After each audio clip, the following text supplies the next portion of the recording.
I'm Rob Whitfield with the Orange County Register, and welcome to OCN2 for Wednesday, October 7th.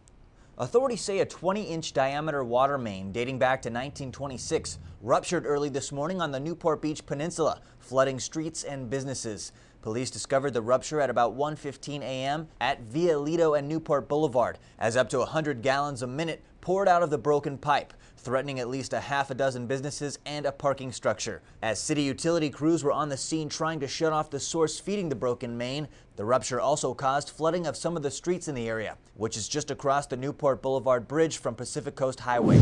A woman was critically injured and 2 other people were injured Tuesday night when a woman's attempt to walk across the southbound 55 freeway after her car stalled prompted a series of collisions involving 5 vehicles. The crashes were reported at about 9:30 p.m. just north of 17th Street in Tustin. CHP said a woman's car stalled and she tried to walk across the freeway, but approaching vehicles swerved and one of them struck her, pushing her about 100 yards towards the right shoulder. One vehicle crashed into the woman's stalled car, which then burst into flames. A CHP investigation was underway at the scene. The 3 injured were taken to Western Medical Center in Santa Ana. In Lake Forest Tuesday night, medical marijuana proponents filled the city council chambers to capacity, pleading with city officials to consider the positive aspects of medical marijuana and pointing to cities like Oakland as success stories. The rally, a second effort in 3 weeks to thwart efforts by the city of Lake Forest to shut down 14 medical marijuana dispensaries, drew a crowd of about 300.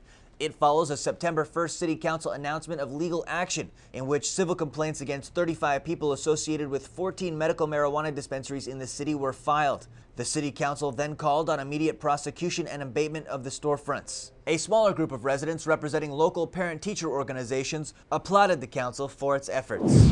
The city of Anaheim has shut down Best Choice Parking, a 420-space lot on Orangewood Avenue where Angel fans have gathered for years to tailgate before games. The city's code enforcement officials contacted the owner of the lot last month and said he would have to shut down after October 1st, the last regular season game. The owner of the lot asked if he could continue through the playoffs, but the city declined to let him keep operating, telling him he'd have to apply for a conditional use permit, which the owner said would take several months.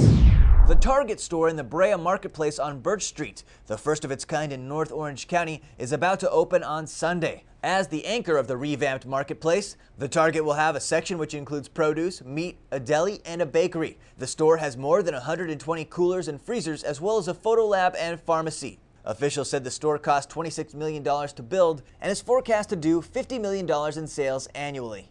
And you can read more about all of these stories and get your breaking news all day at ocregister.com.